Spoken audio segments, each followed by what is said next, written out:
about this? These two people. I am geeking out. To the Geeks Unleashed podcast. Mark! Jasmine! What a nerd. Nerd alert! Unleashed television. What are you talking about? Anything can be a podcast. Video game. What is a geek? Oh, hi, Mark. The whole point is, of course, the plot is. You guys have great conversation. I am geeking out. Unleashed! Movies! People love movies! All right, you guys, podcast time. You're listening to the Geeks Unleashed podcast. Part of the Basic Family Badass, we take our passions and our fandoms and we turn them into conversations with you.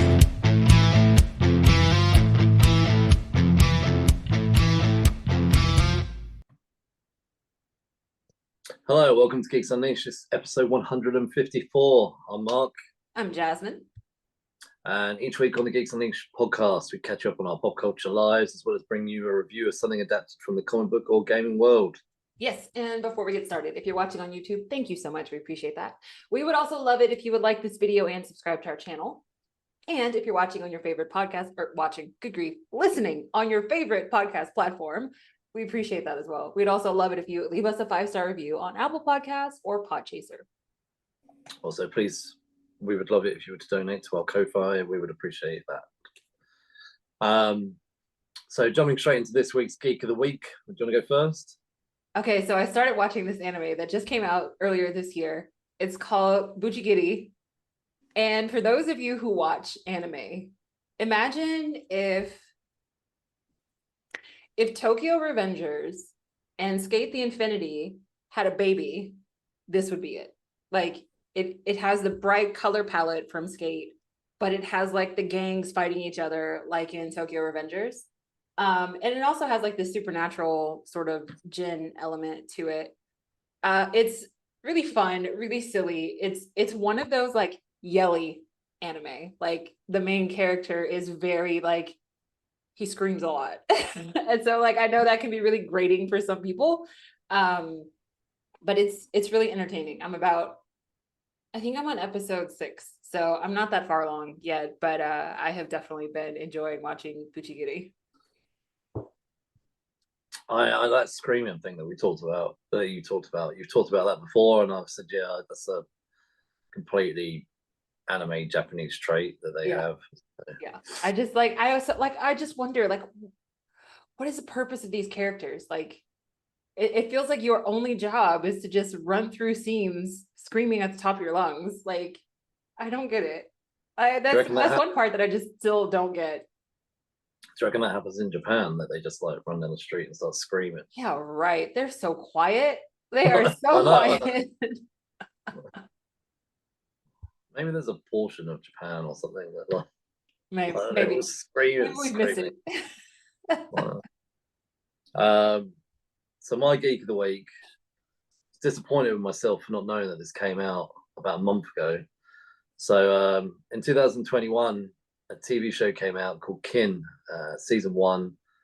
I binge watched that when it came out. Season 2, season 2 came out actually a year ago, really weirdly, in Ireland. And however, last month it came out in England, and I didn't know about it. I missed that completely, and then one of my wife's friends said something about it to her, and I was like, what? Kin is back? And I literally looked it up. I was like, no way, can't believe that. So Kin is set in Dublin. It follows a family called Kinzers. They're sort of drug dealing sort of gangster types in Dublin. Mm-hmm. And the main one is a guy called Michael, who you may be familiar with. Really weird that we're doing this movie, but he played Charlie Cox, who played Daredevil in the Netflix TV series. So he plays Michael Kinsler.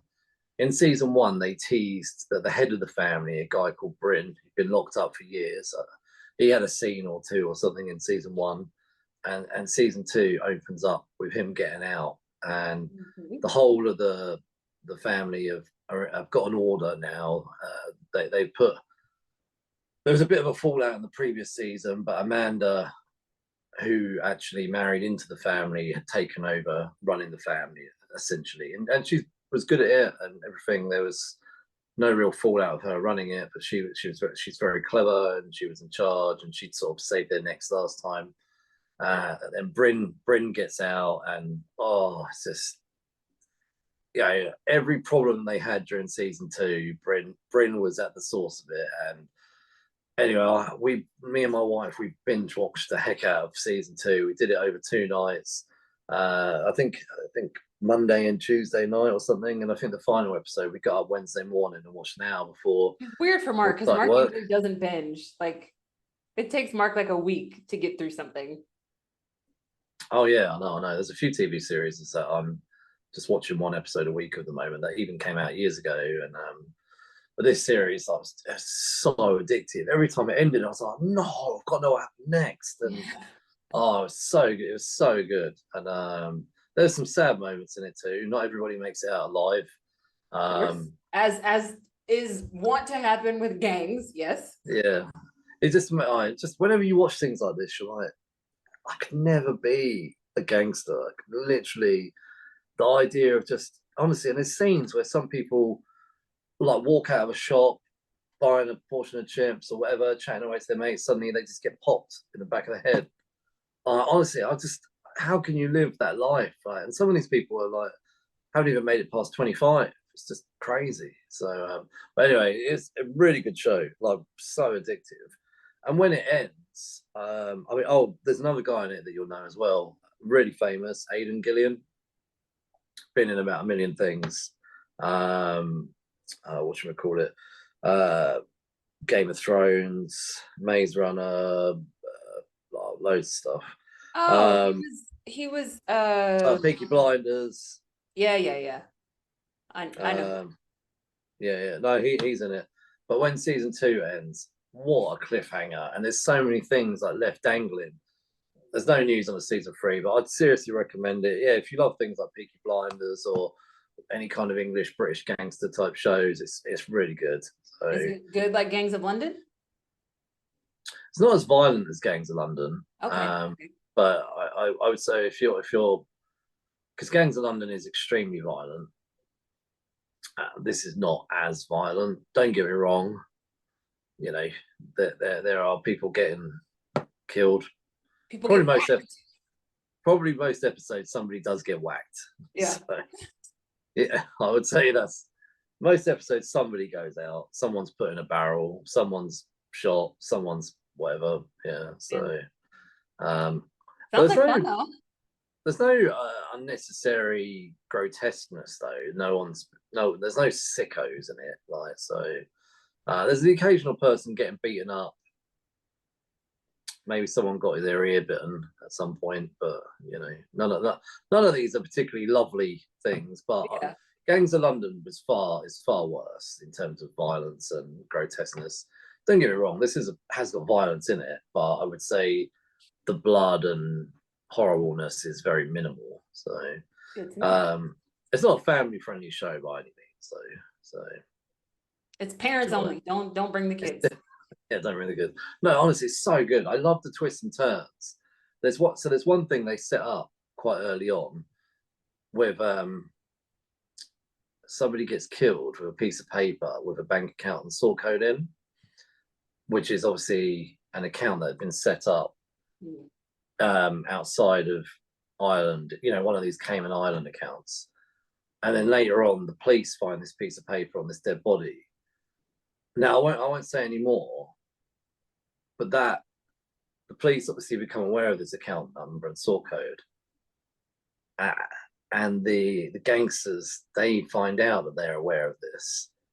And this is how clever Amanda is. She when she realizes that they know about this account, she then uses that to her advantage. Mm-hmm. And it's like little things like that. And I the moment I realized Amanda knew that the police knew about it, I was like, she's going to do something clever here. And she did. She actually did do something really clever with it. So this is what I liked about Amanda. Whilst she may not be particularly well liked within the show, she's very clever and can outnumber gangsters as well as police. So I like it. And she says it herself at the end. She said, I'm good at this, and that's why I like doing it. So yeah. Don't get me wrong, in the real world, would rather there was no crime. Rather there was no gangsters. All that. I mean, look, no, seriously, like obviously, you know, I clearly don't condone it in real life, but to watch it on TV is brilliant. So yeah, good well recommended.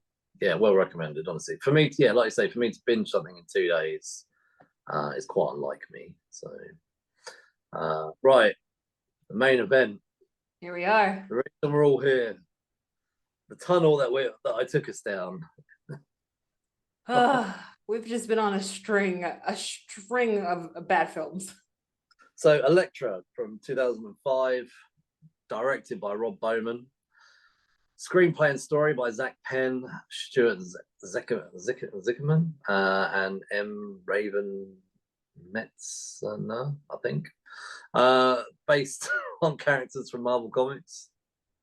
And it stars Jennifer Garner as Elektra, Gorn Visnich as Mark Miller, Kristen Zine as Abby Miller, Will Yoonlee as Kirigiri, Kerry Hiroyuki Tagawa, love him, as Roshi, Terrence Stamp as Stick, Natasha Mockbee as Typhoid, Bob Sapp as Stone, Chris Ackerman as Tattoo. So Elektra first appeared in Daredevil 168, which was January 1981, and was created by Frank Miller. Stick was the character of Stick first appeared in Daredevil 176 from November 1981, also created by Frank Miller. The Hand, they first appeared in Daredevil in 174, which was September 1981, also by Frank Miller. So the Hand are the ninja organization, which we get to meet during this movie. People may also be familiar from the Daredevil series. Oh, and Iron Fist TV series. And the Defenders. Oh, yeah, and the Defenders. So, right, okay.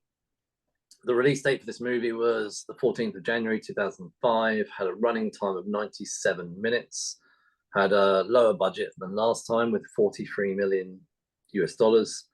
Also made a lot less as well. Box office, 57 million US dollars. So it made its money back, just about. Although I'm sure there was a loss overall. But anyway, had a rating of PG. Did not realize this was a PG film. Well, in America, you guys gave it PG-13, so over here. Okay. Yeah, I was going to say that it really felt more like a PG-13 film than a PG film. Yeah, PG-13.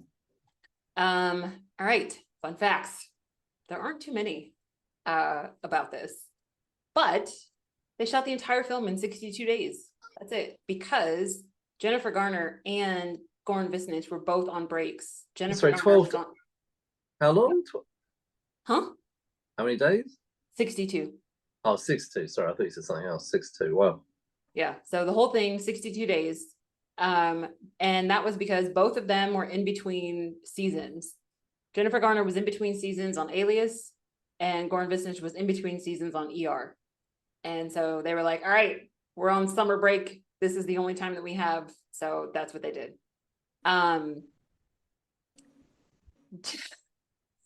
Jennifer Garner, while filming the movie, complained about how awful the filming was, like, or how awful she thought that the movie was. And she got a lot of kickback for that, like, at the time, because she was like the star and she was complaining about how crap the movie was. And she was even quoted as saying, like, I'm doing this because I was contracted through Daredevil. Like, because of Daredevil, I was contracted to do this movie. She's like, otherwise I would not have come back to do to do this movie. Which I thought was kind of funny, because like it seems super in line with what she was already doing, but I guess like she didn't want to be typecast, because she was in Alias and everybody was like, oh man, she's such a badass on Alias, which she was. But she was like, I don't know how I got to be the action girl. So she was very much like, this is not my jam, filming this. And she was very vocal about it. And then later on, she did an interview years and years later, and she's referring to kind of like after Feige came in and like cleaned up the Marvel and created the MCU and all that stuff. She was quoted to the Hollywood Reporter, and she said, it's such a shame, honestly, because once Kevin took over, everything was elevated. The writing, the direction, the comedy inside of the stories that they were telling. And she's like, and I absolutely did not have that experience while filming Elektra. So it feels like it was just kind of a slog. Like, nobody really enjoyed it during, like, there aren't bad stories. I couldn't find any like bad stories, nothing like the drama that was going on with Street Fighter. And then some comic facts.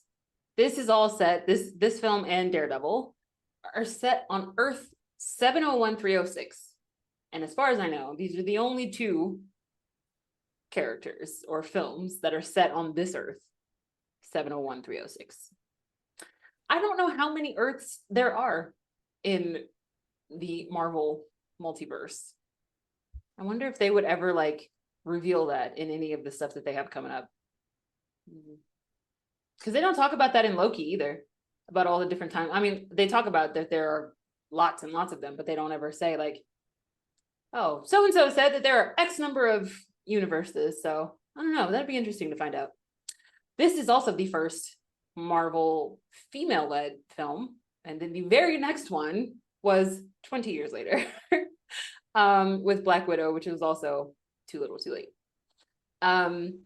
Also, she's one of the youngest characters, so to speak, that got her own, like that got a headline film, because she was a character that was created in the 80s. The other character who is really young and has their own film is Miles Morales with Into the Spider-Verse. Otherwise, Marvel pulls from all of their old heads. All of the old guys have this stuff. Kamal Khan obviously has the Miss Marvel series, and she was in the Marvels film, but she's also relatively new. So I thought that was interesting. I guess I didn't realize like it. Maybe I need to read Daredevil. I don't know. It just seems like Daredevil was created, and then there were almost 200 issues before some of those bigger like villains and bigger, other people came along in the series. Like, what the hell was Daredevil doing before all of these other characters came along? Is my question. But yeah, so that's, again, the information on this one was sparse. It was very, Jennifer Garner did it because she was contracted to. That's the summation of the fun facts for this film. Miss Marvel, I just looked it up, first appeared in January 2014. So, and her TV series came out, was it last year or the year before? Yeah. So, yeah, actually, that's really within 10 years. That's a much shorter distance between Miles Morales and Kamala Khan versus like Elektra. So maybe we won't have to keep waiting that long. Yeah, although we shouldn't, because there's been so much talk around this Ironheart series that is not happening yet, but that would be another new character that would be getting their own like face of a series.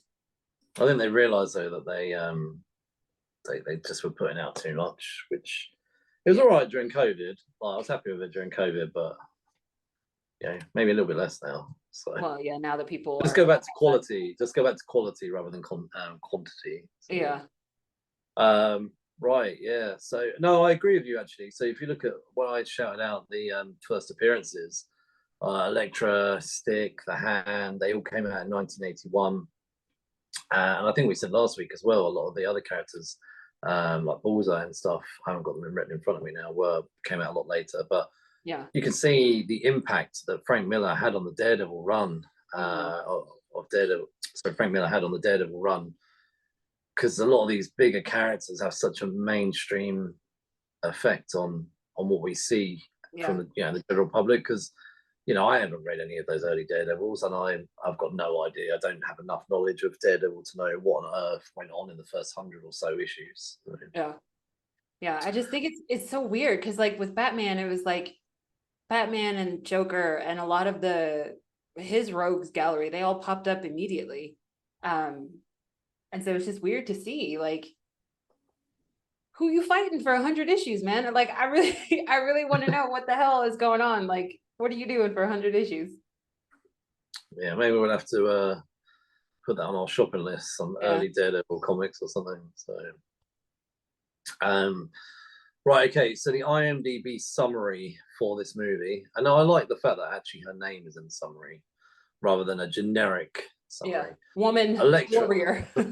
yeah, Elektra, the warrior, survives a near-death experience becomes an assassin for hire and tries to protect her two latest targets, a single father and his young daughter, from a group of supernatural assassins. That's actually fairly accurate. So we know that the Hand is fairly supernatural, and even her resurrection is supernatural. So you mentioned this earlier, but what is your knowledge before this movie of Elektra? Whatever they had of her in the Daredevil movie, and the 2 years before this one, that was the extent of my knowledge of Elektra.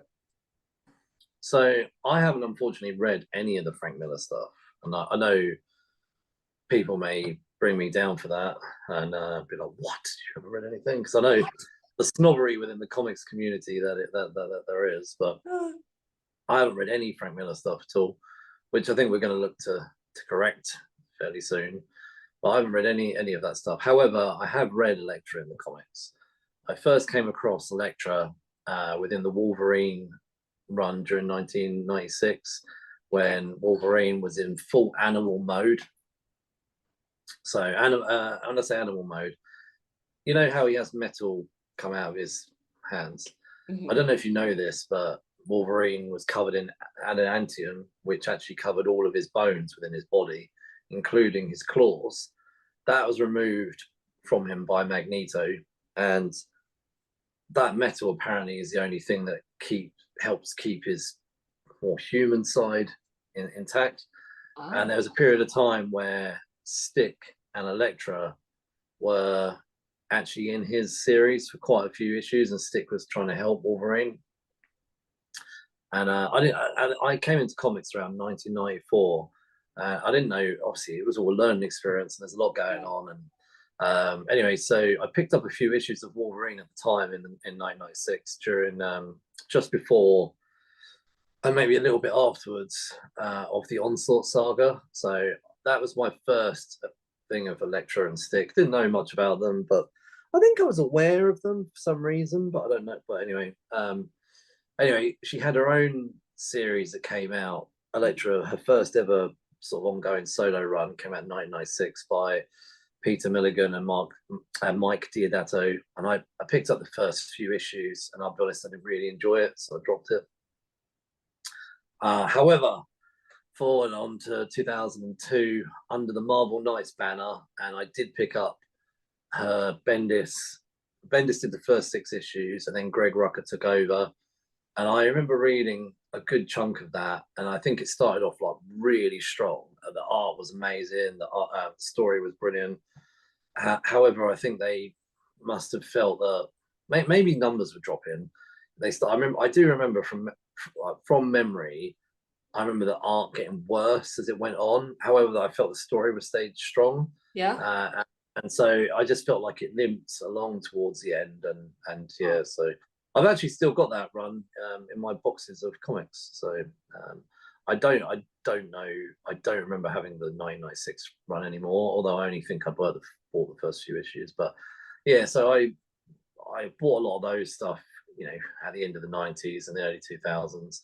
I haven't read anything current for years, and I never read any of her early stuff at all. But yeah, I was quite aware of her character, and I'm aware of the history of her death and resurrection, although having never read any of that original stuff. So but yeah, and then obviously I watched the Netflix shows like you, and that brings me to today's movie. So you've never seen this movie before? Yeah, I thought I had. And then when I was rewatching it, I was not actually rewatching it. I was watching it for the first time. Like, nothing was familiar. And I guess it was just trailers that I had seen. Like, because there were a couple of fight sequences, especially like the one at the end with all the sheets and stuff, that looked really familiar, but nothing else was familiar. And I was like, okay, I guess maybe Daredevil traumatized me so much that I just never watched Elektra. So this is, I think it is my second viewing of this movie. When I watched it, I didn't remember any of it. I think, maybe I remembered like 2% of it or something. I do remember watching it, but I never went to the cinema to see it. Do you know, in the last episode I told you I went and watched Daredevil. I was really trying to convince myself that it was good afterwards for ages. I was like, I really wanted it to be good, and then more as time went on, I more and more thought, no, actually, that was a terrible film. And there wasn't a huge gap between Daredevil and Elektra coming out. So when Elektra came out, I didn't go to the cinema and see it. I was like, no, I'm not going to be fooled twice. Yeah, like, I think I was probably on that same train. I was just like, no, man, you got me with Daredevil, but I'm not doing that again. I think the numbers say that everybody else is the same. But no, I'm not doing that again. Yeah. I don't think I watched this movie for at least 5 or 6 years, because I can remember I was in the first house that me and my wife bought together. That's when I saw it. I've got this vague feeling of watching it quite early into that world. So around 2010, 2011, I probably watched it. So 5 or 6 years after release. I don't even really remember what I thought, but I think initially I was like, actually, this isn't as bad as Daredevil. That's why my feelings were at the time. So, but that brings me to actually, what's our overall thoughts of this movie? So I'd like to hear what you think. What is your overall thoughts? Actually, kind of what you just said. Like, when I finished it, I was like, that wasn't as bad as Daredevil. And then I felt bad because like I didn't see it sooner, but it wasn't as bad as Daredevil. I think the fight choreography here is better, which I am always a fan of. I'm always a fan of like physicality. So whenever the fight sequences are good, or the fight choreography, stunt choreography, whenever that stuff is good, usually that'll be enough to keep me entertained, even if the plot and everything else is terrible. So I did enjoy the fights in this film. I didn't care much for the plot, like just the forced romance between her and Mark Miller was just like, why? Why? But overall, this was nowhere near as bad as I had built it up in my head to be. And also, I think it was just because like I thought I had already seen this movie and I hadn't. And so like watching it, I was like, oh, this is different than what I was expecting. There was a lot of supernatural stuff, which of course, like with Daredevil, there's kind of that element too. But it was heavier with this one. But I also thought that compared to the two films, Elektra had much more like autonomy in this one, as opposed to just being some dead guy's daughter, you know? Because I felt like after her dad got killed in Daredevil, she was just like, no, I'm doing everything for my dad. I'm doing everything for my dad. And I'm like, okay, well, that's great. It's great. Revenge. Yay. So I like that she was just kind of an assassin, like, honestly. Because it's almost like maybe she's a bad guy, but I also like rooting for the bad guy. So I don't know. I had very mixed feelings about this film, I would say. Yeah, I think even now I still prefer it to Daredevil. I think the problem with Daredevil was they tried to put 3 seasons worth of TV content into an hour-and-a-half movie and bloated the whole film. I prefer that this was a lot more toned down, stripped back, one character focused. That the hero was the main focus of the film, and obviously there was obviously various subplot characters, etc. And there was a main villain. But I love the fact that we didn't have 18 different main characters that could have equally have had their own movie.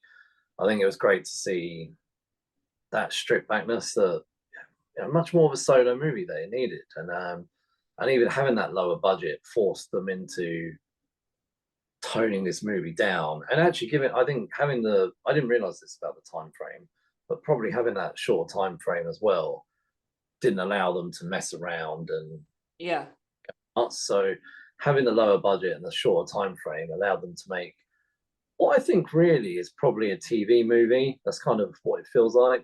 Yeah, I can see that. And no, I mean, obviously, TV movie with a bigger budget. Maybe now it'd be a streaming movie. Yes, exactly. It would be more of a streaming movie in today's world. it's not a TV movie, but it's more. I feel like it's more. It's not a theatrical release anymore. No. I don't think it's a theatrical release, but but it's a nice addition. And I like the links back to Daredevil with the necklace.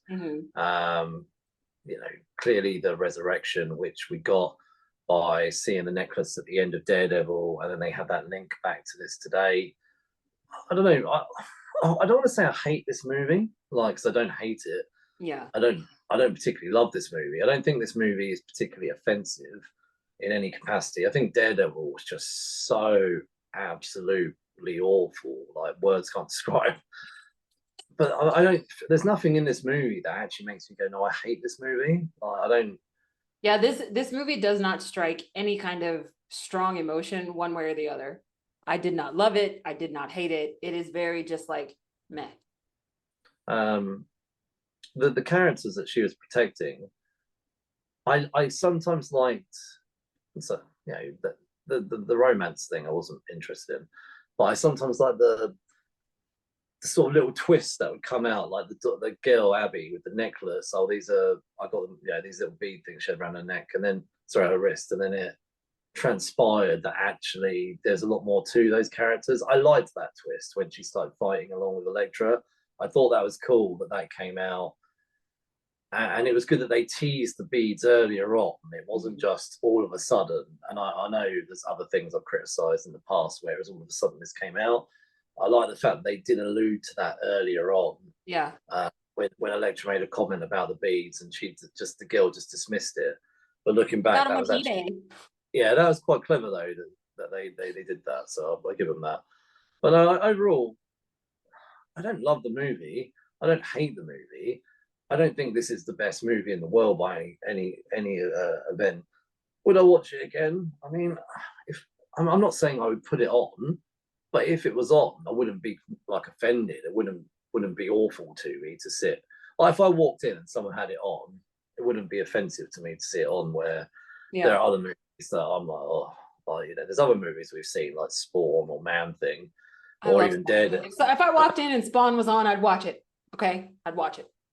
Or Daredevil. Daredevil was on, I probably would say, can we turn it off?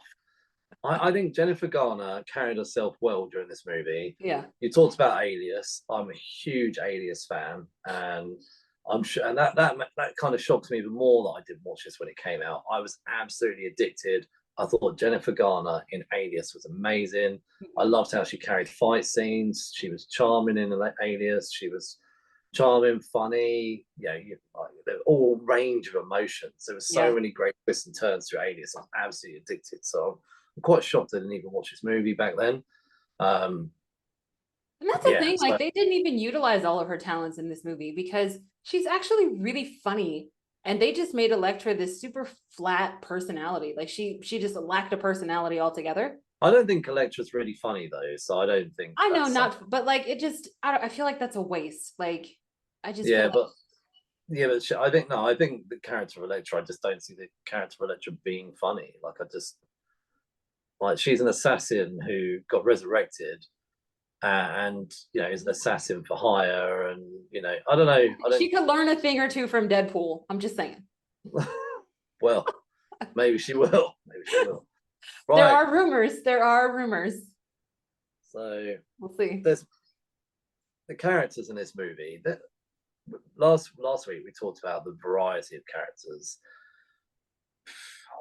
This one does obviously have a variety, but she's the lead, followed by Mark Miller's, love interest person she's protecting, and then Abby. I think probably the next sort of character who has any development is Stick, and then Roshi, who obviously is the head of the hand. Mm-hmm. It's difficult to say do you have a favorite character, but do you? I actually liked Kitty Giddy, the Roshi's son, who was trying to usurp his father's power and take over the hand. I mean, on the one hand, I like Will Yoon Lee. I like him as an actor. So when I recognized him, I was like, oh, this is great. I didn't realize he was in here. But I really just kind of liked how he was very much one track minded when it came to being a villain. He was like, no, that girl has the power that we need. So I'm gonna do whatever it takes to go and get her. So I liked his character, and then obviously like I liked Elektra. The Abby really kind of annoyed me. I think just because it was very like they were pushing the angsty teenager like in your face. And by the time she calmed down from that, it was already like we're in the back third of the film at this point. And it's like it's too late now. Like it's too late for you to be endearing now because you were such a little shit at the beginning of the film. So I never was really a fan of Abby, but yeah, I liked Elektra and Kitty Kitty. I would say those two were my favorites. So yeah, Elektra was my favorite really. The rest of them for me were fairly background. I thought Gorgon as Mark Miller was kind of boring. I actually didn't mind the fight scene with Abby. I thought that was cool. Other than that, I wasn't particularly bothered about Abby, but I thought the fight scene was cool where suddenly she had these magic bead things and started using them and killing bad guys and stuff. I thought Elektra was brilliant, really. Like she's my favorite in this, and I think her fight scenes were really good. You can tell she did them herself. Obviously, she's back in her heyday of Alias, and clearly her fitness levels and training from Alias just helped carry her through this film. You know, in that next season of Alias, after she did this movie, her character in Alias then began fighting with Size. Oh, okay. I can't remember that far back, but man, I loved Alias. Alias was so good, even when it became a mess. It got worse as it went on, but yeah. Anyway, thoughts on Alias for another time. But I want to say the other character I love, not only because of any character development, but Tattoo. What a cool bunch of powers. Yeah, now he had really cool power. The other goons, like I didn't really care. Like Typhoid, I didn't care. Oh no, I didn't. The bulletproof guy. At first, I was like, "Is this bulletproof guy supposed to be Luke Cage?" Like I was very confused. I've never heard of Stone. But yeah, Tattoo and the way that he could like, oh man, the animal was so cool. Like the bird come out of his shoulder or something, and then he could see through the bird. I thought that is a cool power, and I actually was sitting there thinking about this, thinking, is it a case of his power? I don't know what he is. Like I don't know what is. I know nothing about him. I don't know if he's like a mutant or something like that. That was my first thought when that bird popped onto his chest. I was like, oh, is this guy a mutant? Well, I didn't know if whether part of his basically if part of his powers were that he just suddenly had tattoos, or whether he's not human, but whether he had powers, didn't know he had powers, had a tattoo, and then suddenly one of those tattoos came to life, and he was like, "Whoa!" I was like really in my head trying to create a background for this guy, thinking, "I'd love to know, like, what came first? You know, the chicken or the egg? Was it the power? Was it the powers, and he suddenly had the tattoos, or he just by some chance had a tattoo which came to life magically?" And I was like, how cool would that be? Like going through life not knowing that you had a power, and then one day you go to the tattoo store and I don't know, you decide to get a tattoo of a hummingbird. Like a hummingbird or something, or I don't know, I don't know, like some sort of you see these people that have little guns or animals or what? Yeah, you get like a cute bear or something, and suddenly it comes to life, like, and jumps off of your body, and you're like controlling a little bear running around the kitchen, and you're like, wow, I need to go back and make a gold brick, and I need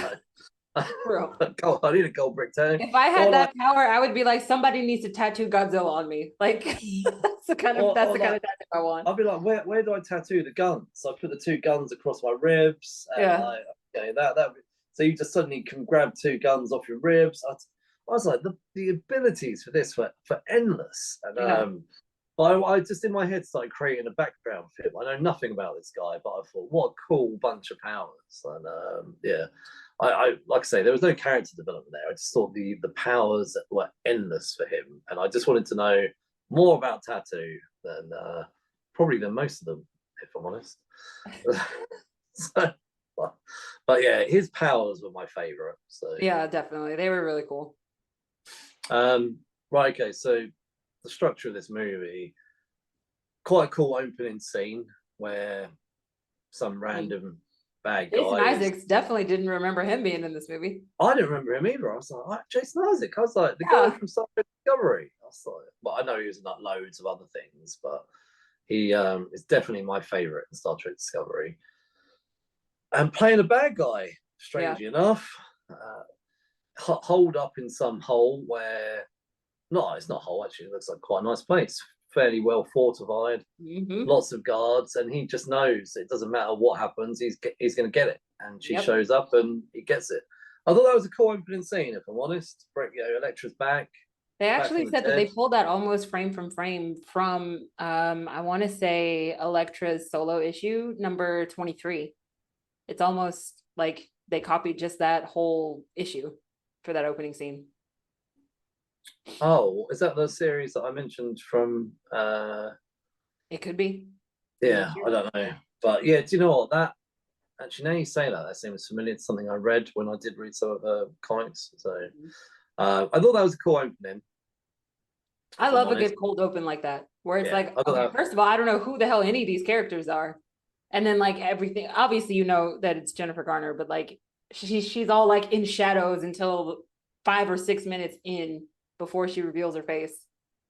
I like the fact that the resurrection part doesn't come till much later on in the film. So that you, like you say, you get the cold open. So the plot lines throughout the movie kind of, you know, they're done by either flashbacks. You have this linear storyline where she's the assassin at the beginning. She meets a kind of handler agent who gives her jobs.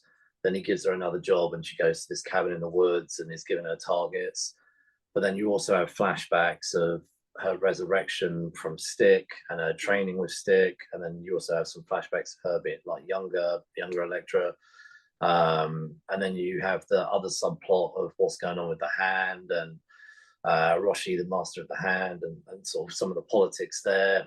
And the movie starts off fairly grounded, you know, an assassin movie with some targets. And then all of a sudden, halfway through, it kind of flips into this weird. Yeah, once we get introduced to all of the goons, like Tattoo and everybody else, then it was just like, oh, now this is now taking like we're full dive into the supernatural at this point. And also the other things were weird to me were like Elektra started developing weird astral and psychic powers, and I was like, what is that about? Oh, they mentioned that when they were doing the flashbacks of her training, and they were talking about how when they do that kind of training or whatever it was, it gives you those kinds of power over time. Oh, okay. I don't remember that at all. I'd forgotten about that, but I missed that, obviously, that comment as well. It was very much like a throwaway line to explain why she had the ability, but like they did actually mention it earlier in the film. And because that's why her and Kirigi could talk to each other in that one scene toward the end. Like they met on some weird astral plane. Yeah, and she doesn't have any of those in the comics, so I was completely thrown off by that. And I'll be honest, I didn't like her suddenly developing weird powers. That to me was just, I liked it when it was a straight, more grounded assassin movie. That's what I liked. And don't get me wrong, I love Tattoo. I thought he was cool. I don't know. What are your thoughts on that whole sequence in the woods was too much. That felt like over the top. The woman kisses her and gives her like the death kiss and all that. Yeah. And that of course, like that pissed me off. I'm like, oh, of course, like we have a female superhero. Of course she has to have like a lesbian kiss. It's the same thing that happened in Chun-Li. It's like, of course we have to have a lesbian dance sequence in a club. Like, why wouldn't we in a female-led film? It's so dumb. Yeah, that she suddenly turns around, suddenly some woman starts kissing her to death. Yeah. Come on. Cliche, yeah. I didn't like any, really, when the supernatural part came in, I was like, oh, you're losing me now. I was, whilst I wasn't loving it as in, oh my God, this is Avengers Endgame style movie. Oh, yeah. But I wasn't hating it. Like I said, there was probably a small element of enjoyment. And then the moment the supernatural things come in, I was just like, what are you doing? Just, who thought this up? And I know that Marvel Comics as a whole has everything from aliens to supernatural to Ghost Riders, where they're possessed by some demon from hell, and I know you've got all kinds of cosmic cubes and all the rest of it. But when you're releasing a solo Elektra movie where people don't need to know about Thanos and everything else, and I appreciate Fox only have the rights to Marvel, to Daredevil, Elektra, and the X-Men. Mm-hmm.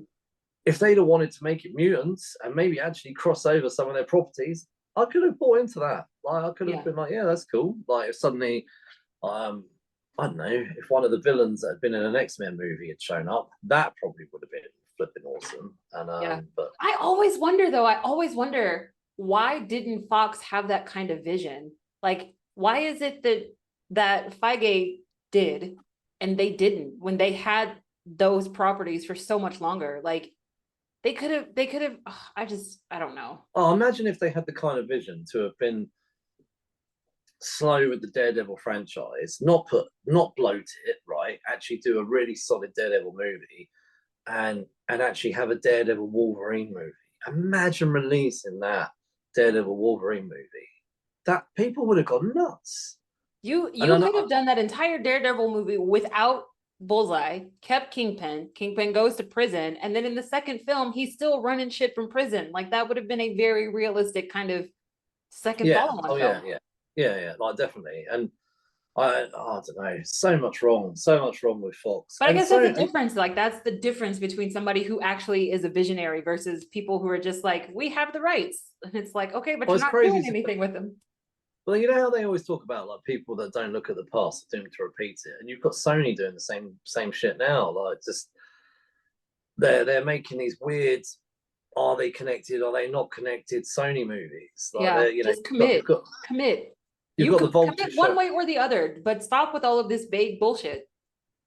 Well, you've got Vulture showing up at the end of Morbius, then you've got this Madam Web movie, which, whilst it wasn't amazing, it could have been connected to either Andrew Garfield's movie or Tobey Maguire's movie, or they could have actually been clever enough. Yeah, or really, well, what they should do, if I'm honest with you, they should have put Venom and Andrew Garfield in the same universe, and Madam Web could have been a prequel to maybe the Andrew Garfield movies or something like that. They could have actually committed to their own, isn't it Sony's movie of Spider-Verse characters or whatever they called it, some ridiculous name.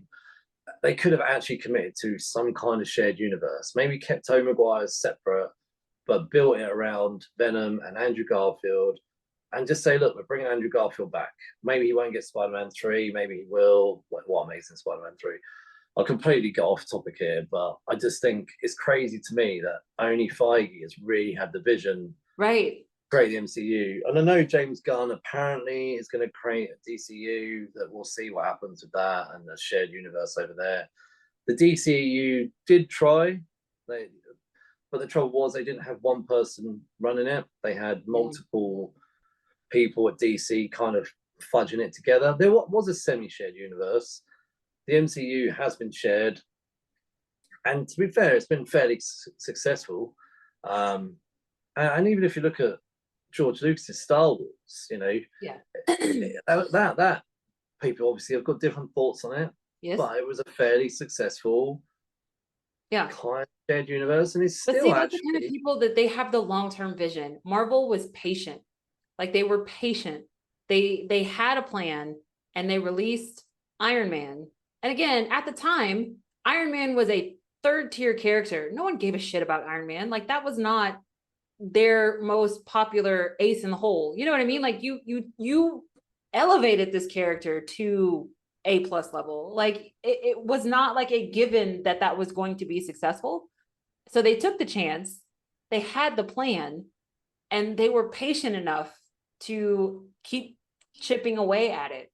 Versus, and this is the thing, it was just like, all of our heroes, like, everybody knows who our people are, so we're just gonna throw them all together in the Justice League. And it's like, no. Well, this is the thing, circle back to this. Had Fox have actually been patient, structured, planned, and put somebody, it didn't have to be that they even put someone on Feige, and even if they had a team of people that were patient and clever, they could have made the X-Men and the Daredevil, Elektra stuff all one shared universe, which would have been so good. And they could have even spoke to Sony and said, look, let's collaborate. Let's do a. And then what I know there was rumors of Tobey Maguire and Wolverine crossing over. There were rumors. I think there are some photos of I think some product together or something. I can't remember now, but I think there were rumors that Sony and Fox did discuss a Wolverine Spider-Man thing, but it never happened. But to come back to this movie in itself, I don't know, like, did you have any favorite moments? Is there anything you overly enjoyed about the plot? To me, the plot was fairly straightforward. It was very simple. I didn't love the fantasy elements, and the lesbian kiss thing in the forest was not for me. And Elektra's psychic astral powers, I honestly know. I get she was resurrected, and I get that there may be some creepiness around that, but that should have just been it. Right. And I didn't mind that. I guess because I bought into the explanation early enough in the film. So that didn't bother me. I did not enjoy any of the flashbacks, like to when she was a child. And like, because I couldn't, what was the demon? Is that just like her imagination putting the demon in the room with her mother? Was it an actual demon that killed her mother because of all of this other supernatural shit that's happening? Like, I did not understand what was happening with her mother's death. And it was just like, stop flashing back to this. I get it. Like, you're an orphan now. Okay, fine, Bruce Wayne. But like, I'm over your dead mother. Like, I don't care, you know? And it was just like all these flashbacks to like the little version of herself, like in the pool or running through the halls, or like just that part really, really bugged me. I was like, this is also very unnecessary. Because it didn't do anything to drive the story forward, and it doesn't do anything to explain why these other things are happening. Mm-hmm. I'll be honest, I think my overall probably favourite scene is the opening, cold open, the cool assassin part. I thought that was probably the best. Yeah. I get that you couldn't have a whole film of it because they're trying to make Elektra a hero, so which she is. She's one of those anti-hero types. You didn't watch it, but there was a Matt Murdock. Well, there were several deleted scenes. So there was a Matt Murdock deleted scene. It's the first time I watched it actually ever. Mm-hmm. I'd heard about it for years. I remember reading about it loads of times. Loads of those comic book websites stuff to throw up about the Matt Murdock deleted scene, and they deleted it purely because the studio knew that Ben Affleck and Jennifer Garner were in a relationship, and they felt that by putting the scene in there, I don't know, it would kind of make the film worse or something. The deleted scene is 10 to 30 seconds long.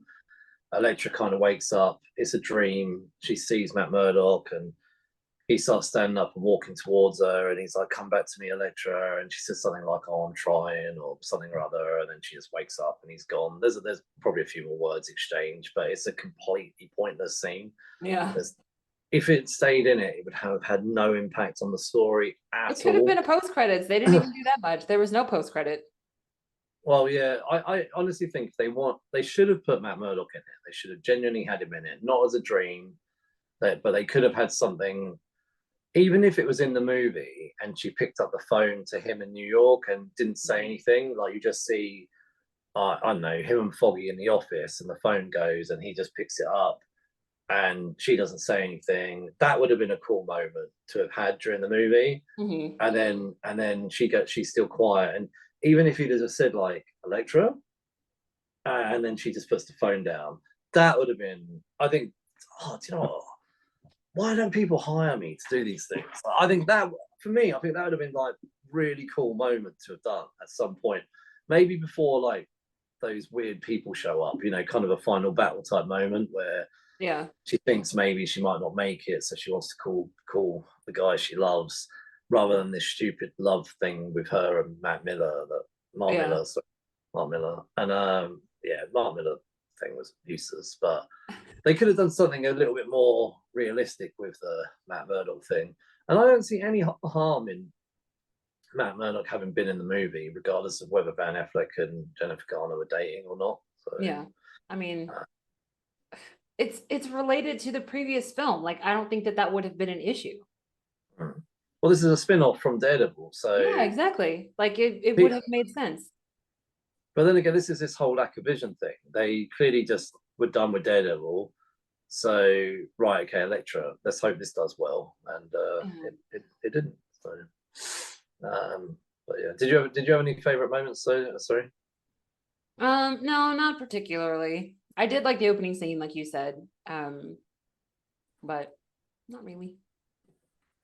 So the music, in honesty, I'm disappointed. This soundtrack was nowhere near as good as the first one. In fact, I don't remember any music at all. Whether they played any music, I'm sure they did, but it was probably something classical or something. You know, those kind of classical backgrounds. Nothing jumped out at me. The soundtrack for this movie, though, makes me laugh. It's by Wind Up Records, and none of the songs on the album, other than 3 tracks, are not in the movie. And those last 3 tracks only play during the end credits, so they have actually really no connection to the movie. They're not playing over any of the scenes that we see. So when we were talking about last week in Bring Me to Life, and we were like, how cool was that? Like Evanescence and just some of the rock music from that time that we probably loved. You know, you kind of didn't want to admit you loved it back then, but actually you did really love it. There's none of those tracks in there. So the only 3 songs that appeared on the soundtrack were Sooner or Later, Wonder, Photograph. There was a Mile Wish. Staind song that played at one point that I did recognize in the film. But that was about it. Yeah. Nothing of real any consequence, to be honest. It was disappointing music. Sorry. I would like the last few reviews. I've been shouting out movies that come out on a similar occasion, and actually, I've been quite enjoying doing that. If I'm honest, because I like. Maybe I'm getting older, but it's nice to remember, like when we had years where there's some fantastic movies come out and some not so fantastic movies, and you kind of forget about the the movies that are not so fantastic. So yeah, I'll start with the ones that were on people's best of lists. So 2005, when Elektra came out, there was some competition, boy. Like, I'm telling you. Yeah, for real. There was some really good competition. I forgot. Although one that you put on here is very questionable. Oh, it's on a lot of people's best of lists. I know what you're going to say. It's on a lot of people's I enjoyed it, but that's questionable. Honestly, I Googled quite a few best of lists, and it was on a lot of those lists. And I know what you're going to say. Wallace and Gromit. I love Wallace and Gromit. I really do. But like, I don't think I've ever listed Wallace and Gromit on like any of my favorites. But it was on a lot of people's best of lists. When I typed in best of 2005, Wallace and Gromit was on there. So that's right. Okay, the rest of them I think were fair enough. Okay, so Elektra was joined by 2 other comic book giant movies, Sin City and Batman Begins. Now, Batman Begins, I did go to the cinema and see. Yes. I don't remember going to see Sin City at cinema, but I have watched it. So History of Violence was really good. Yeah. History of Violence was so good that I left the movie theater and went straight to the bookstore and I bought the graphic novel. Oh, wow. And then Brokeback Mountain. Brokeback Mountain was really, really good, but Brokeback Mountain had the most amazing flipping soundtrack. And I remember being so pissed off that year because it did not win Best Original Score at the Oscars. And I was like, are you deaf? Like, how did this not win Best Original Score? Oh, it made me so mad. It made me so mad. Right, okay, so Kingdom of Heaven, and also this one, which people love, Harry Potter and the Goblet of Fire, a film I've seen multiple times, yes, and we have reviewed on this show. So yes, it was a heavy year for competition. Sorry, Jennifer, you were in the thick of it. I mean, you can't compete with Harry Potter. Let's be honest here. Come on now. Or any of those movies, but yeah. Right, okay. 2005 didn't have some. There were some terrible movies, out there. So I googled quite a few worst of lists as well. I'll be honest with you, there's 1 or 2 on there that actually didn't completely offend me. One was super disappointing, and I had really high hopes because of who they cast, but I was very disappointed by it. Elektra was on pretty much everybody's worst of list that I found. So, Are We There Yet was also on a few people's lists, which I've seen, and it's all right. It's not. I mean, It's not it's that exactly bad. what you think it's going to be. Yeah. Aeon Flux, which I do remember watching at the time. I can't remember my opinion on it now, to be honest. But Listen, I was obsessed with Eon Flux and the shorts from MTV. They were I remember so good and they were so well done. And when they first said they're doing an Eon Flux movie, I was like, oh no, don't. But then they were like, but we've cast Charlize Theron as Eon Flux. And I was like, wait a minute, okay, this could be good. And it was not. It was just like, what did you guys do? Like this, there's no reason this should have been a bad film when you had Charlize Theron at the helm. Like, I don't understand. Right, so White Noise, which horror movie? Did not watch because it's a scary movie. I went to the cinema and saw this, actually. It was flipping scary, if I'm honest. So, I don't. Right, a movie I have not watched because it just looked terrible. It was terrible. That would be my most terrible film of 2005. Son of the Mask. Mm-hmm. The Dukes of Hazzard was also that was actually pretty funny. Like it was, but it was like stupid humor. I don't remember it. I mean, I remember it, but I don't remember watching it. The wedding date, which I don't remember. And then this film, which I definitely did not watch. Oh, this film was awful. The first one was kind of funny. This one was just terrible. Right, okay, so that's Juice Bigelow, European Gigolo. So, those kind of films are not for me. I don't watch films like that. Right, I think Elektra was in some good company there, to be honest. She, if I'm honest, out of all of those movies, she probably is the best one. So, Are We There Yet? No, Are We There Yet might be the best one. And then Elektra. But I think her company in the worst of movie is well suited. Yeah, I think it's fair. She would not have been suited in that best of list. Oh no, not at all. Not next to Harry Potter and Batman. Not at all. Right. Well, you got Christopher Nolan, and this is what I said this the other day. Like when I won't talk about Madam Web now because we will see it at some point, but I'll review it at some point. But when I went to Madam Web, my expectations for Madam Web were not the same expectations of Batman Begins, for instance. Like when I went to see a Christopher Nolan movie, I went in with high expectations, and as that trilogy went on, my expectations actually increased with each movie. When I went to see Madam Web the other day, I walked in expecting a trash Sony movie. So I actually walked out not particularly hating Madam Web. With Elektra, I think you go in and you know what you're going to get, really. Having seen Daredevil, my expectations were so low, coming off the back of that. Yeah. And that's why it took me about 6 or 7 years to watch it after it came out.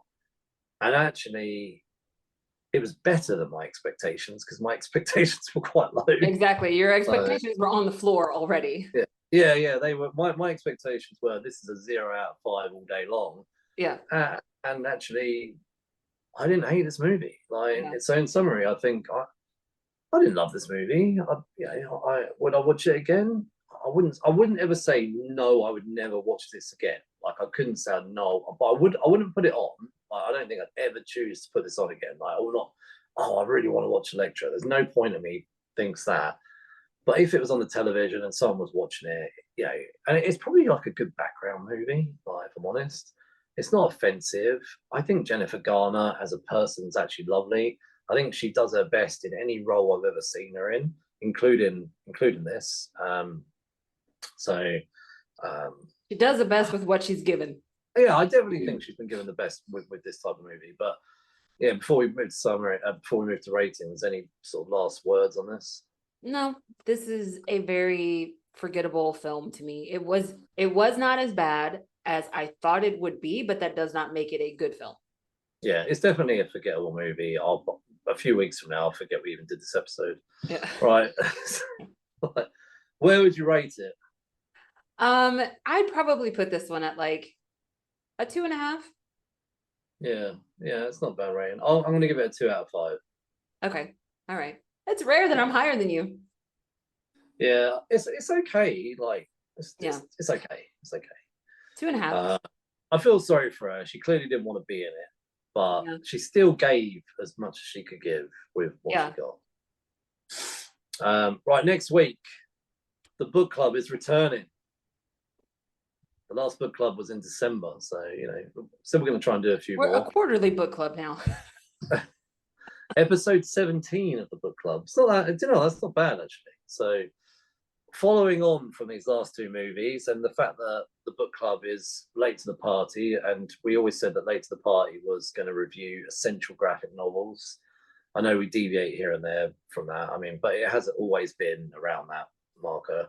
We're going to review Daredevil, The Man Without Fear by Frank Miller. So yes. And then come back after that for the longest theme that we have ever done on Geeks Unleashed. We're not telling you about it just yet. You got to come back. So we've done themes before. They've not normally gone on for any more than 5 or 6 weeks. Yeah. So Blade was Harry 5 weeks. Potter was the longest. Oh yeah, Harry Potter was the longest. This is actually way longer than Harry Potter. Yeah. So can you guess what it is? Yeah, you may know. Anyway, you can follow us on social media. We're on Instagram, Facebook, and X apparently. And you can get this podcast wherever you get your podcasts: Google, Podbean, Apple, Spotify. We are everywhere. So please leave us a 5-star review and tell your geeky friends. When are you going to say something at the end of this episode? When? Good journey. No, it was something else you threatened to say at the end. Of the something else. What did I say? I said I was going to say something in a really bad accent. Hold on. Well, something about shillings. Oh. Anyway, we should probably go. She was going to try and. I shan't give you a shilling. No, that's not an English accent. All right. Anyway, see you next week. Good journey.